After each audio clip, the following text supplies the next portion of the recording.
Hola chicos, en este video vamos a ampliar un poquitito más la explicación de la suma de vectores por el método de las componentes rectangulares, que me quedó un poquitito acortado en el video anterior. Vamos a ver que cada uno de los vectores puede tener una componente rectangular. Dice que todo vector se va a componer al menos de dos valores que se ubican en diferentes ejes, el X y el Y. Cada uno de ellos da un valor que permite dibujar y ubicarlo. Además, se pueden escribir en un conjunto que se llama par ordenado, donde el primer valor es el de X y el segundo valor va a ser el de Y, separados ambos por una coma. Ambos entre un solo paréntesis. Por ejemplo, tenemos acá la componente en X a la izquierda y la componente en Y a la derecha. Posicionado con números, esta sería nuestra componente en X y la Y que siempre va a estar a la derecha. Esos números pueden tener valores positivos o negativos dependiendo del cuadrante donde se ubiquen. En este caso vamos a visualizar, por ejemplo, acá tenemos nuestro plano cartesiano para ir visualizando cómo se comportan cada una de las componentes dependiendo del cuadrante donde se ubiquen. Entonces vamos a ver que en nuestro plano cartesiano, ese es el eje Y, ese es el eje X, hacia la derecha X es positiva y hacia la izquierda X es negativa. De manera que si el vector se ubica en el primero o el cuarto cuadrante, su componente en X va a ser positiva, y si se ubica en el segundo o el tercer cuadrante, X va a ser negativa. Mientras que para el eje Y, hacia arriba Y es positiva y hacia abajo Y es negativa. De manera que si se ubica nuestro vector en el primero o segundo cuadrante, su componente en Y va a ser positivas, y si se ubicara en el tercer o el cuarto cuadrante, su componente en Y sería negativa.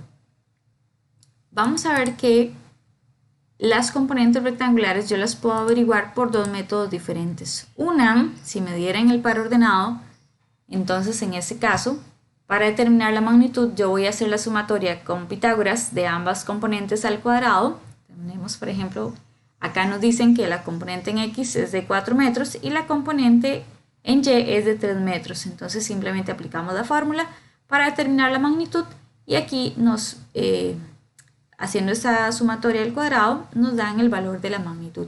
Y para determinar el ángulo, entonces hacemos la sumatoria, el valor de Y sobre el X, y tendríamos aquí el valor del ángulo. De manera que nuestro vector resultante sería acá 5 metros con una dirección de 36,87 grados. Ahora, ¿qué pasa si en ese caso nos dan un vector, que lo vamos a posicionar en el plano cartesiano? Dice que vamos a utilizar entonces estas formulitas para determinar la componente en X y Y, donde vamos a utilizar la función de cos y la función de sen, respectivamente, para averiguar la componente en X y la componente en Y. Vamos a verlo acá un poco más detallado. Vamos a ver que entonces en el plano cartesiano yo puedo ubicar la componente en X. Para este vector F, esta sería la componente en F, utilizando la fórmula F cos del ángulo, donde F va a representar el valor de la magnitud y cos del ángulo va a ser la función que voy a utilizar para averiguar la componente en X.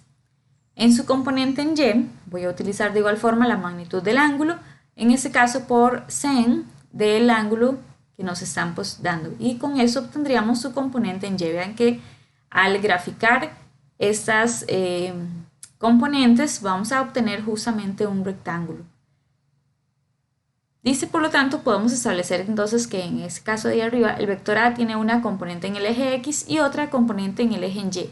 A diferencia de la magnitud, que siempre es positiva, las componentes pueden ser positivas o negativas dependiendo del cuadrante donde se ubiquen, que fue lo que mencionamos antes. Como las componentes de un vector son rectangulares, podemos utilizar estas funciones trigonométricas para definirlas. ¿Cómo se van a diferenciar? Bueno, en este caso la letra va a representar la magnitud del vector, que en este ejemplo que viene acá ya numérico, tendríamos que la magnitud es de 30 metros. Vamos a utilizar la función de cos para, con el ángulo, que en este caso serían 45 grados, y con sen para determinar la magnitud, la componente en Y. Entonces vamos a ubicarlos en la calculadora. En este caso, para averiguar la componente en X sería 30 por coseno de nuestro ángulo, que en este caso es de 45 grados, donde vamos a tener que el valor entonces de esta componente rectangular en X sería 21,21 metros.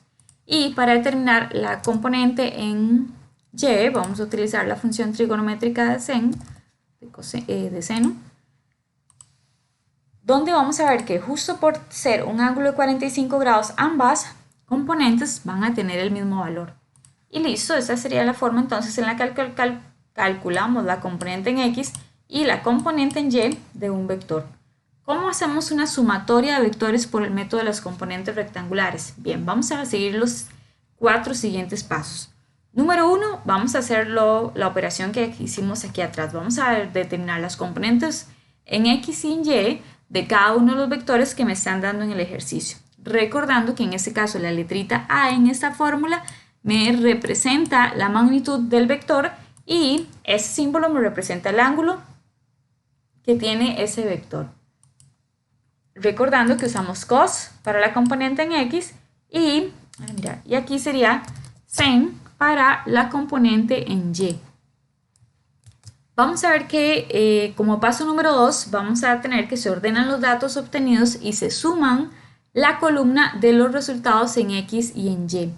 De manera que vamos a tomar en cuenta el signo, súper importante, dependiendo del cuadrante en el que se encuentre cada vector.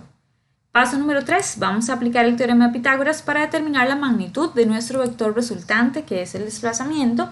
Y por último, para obtener la dirección de nuestro vector, vamos a utilizar la trigonometría de tangente para hallar el valor del ángulo que nos iría la dirección, tomando en cuenta que vamos a posicionar la sumatoria en Y arriba en nuestra fracción o división y la sumatoria en X abajo, recordando tocar la teclita Shift N al resultado.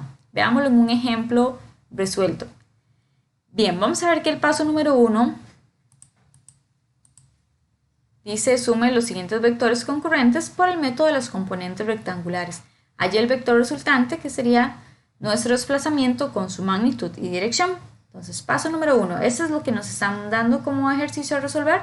Vamos a tener el vector A con una magnitud de 10 metros y un ángulo de 20 grados, vector N con una magnitud de 10 metros y un ángulo de 50 grados, y en nuestro cuarto cuadrante tenemos al vector F con una magnitud de 10 metros con un ángulo de 30 grados.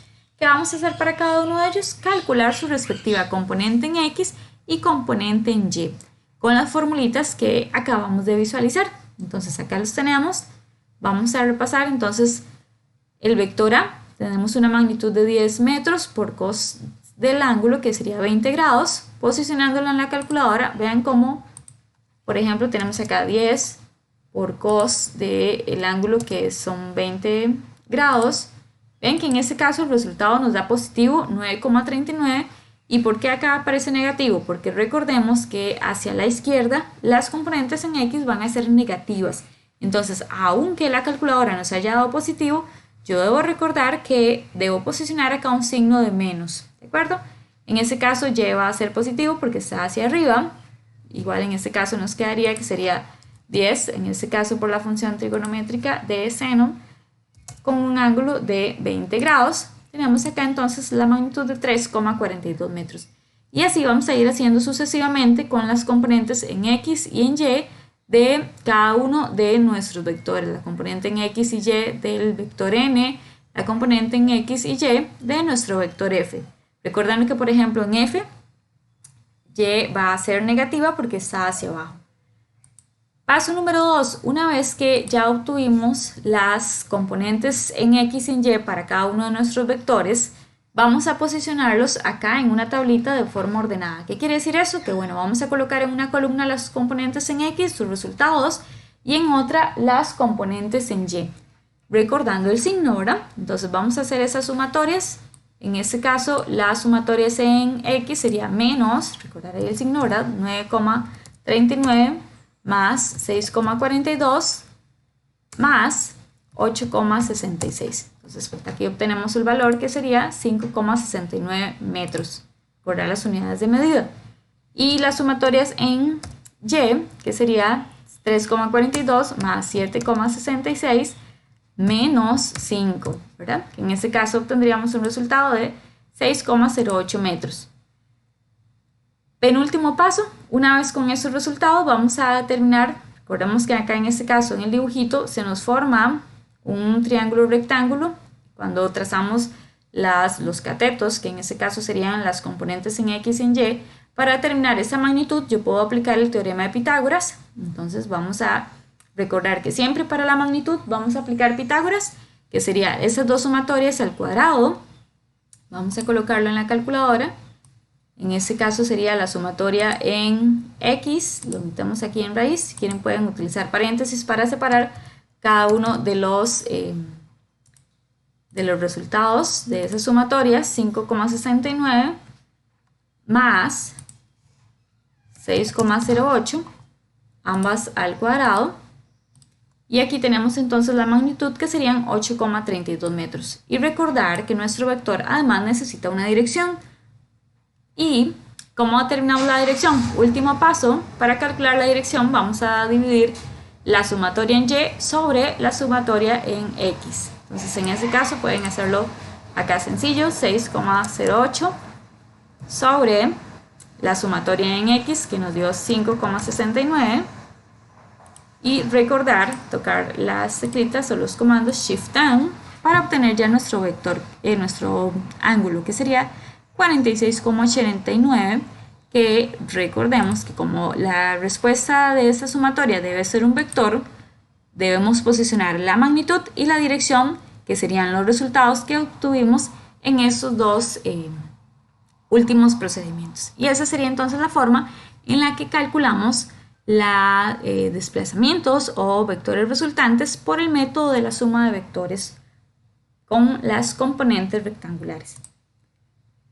Para finalizar, vamos a repasar un momentito un ejercicio que nos quedó por ahí pendiente en el tema pasado, en el video anterior, que es cuando tenemos que el caso en que un objeto se devuelva cierta distancia o avance cierta distancia y se devuelva del todo. Entonces vamos a ver esos dos casos un momentito. Dice que habíamos visualizado que si un objeto se desplazaba, por ejemplo en este caso se desplazó 50 metros hacia el este y se devolvió o nuevamente 50 metros, en este caso con dirección al oeste, vamos a tener que el desplazamiento era cero. Recorrió una distancia de 50 metros y se devolvió los mismos 50 metros.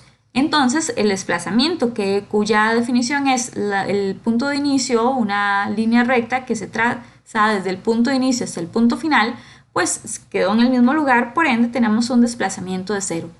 En este segundo ejemplo vamos a visualizar que la abuelita recorrió 50 metros hacia el este y se devolvió solamente 25 metros. Como no se devolvió en su totalidad toda la distancia que había recorrido, entonces vamos a ver que para determinar el desplazamiento seguimos el mismo principio, que es una línea recta que va desde el punto de inicio hasta el punto donde finaliza ese movimiento.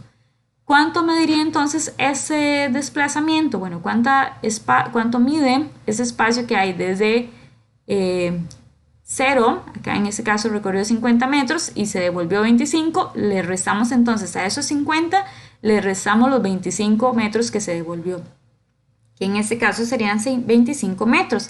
¿Y cómo determinamos su dirección, chicos? Que es súper importante. Por acá les puse la notita porque recordemos que cuando estamos determinando vectores, que en este caso el desplazamiento es un vector, tenemos que tomar en cuenta que no nos puede faltar la dirección. Entonces, ¿cómo determinamos la dirección en este caso? ¿Por qué en el caso de arriba no hubo dirección? Bueno, porque no hubo desplazamiento. El desplazamiento quedó en cero. Aquí abajo sí tiene que haber una dirección porque nuestro vector tiene que llevar una dirección. Vamos a posicionarnos en el punto donde inició el movimiento y nos vamos a dirigir hacia donde finalizó ese movimiento. De manera que esa sería la dirección que nosotros vamos a tomar en cuenta para nuestro vector desplazamiento, que en ese caso sería de ese punto hacia el este. Entonces esa sería la forma, la dirección que yo le posicionaría a nuestro vector desplazamiento. Y recordando que para obtener las distancias totales sería sumar todas las distancias recorridas. En este caso recorrió primero 50 metros hacia el este y luego recorrió 25 metros más. Entonces en este caso recordemos que la distancia es un escalar, no toma en cuenta las direcciones, va sin dirección.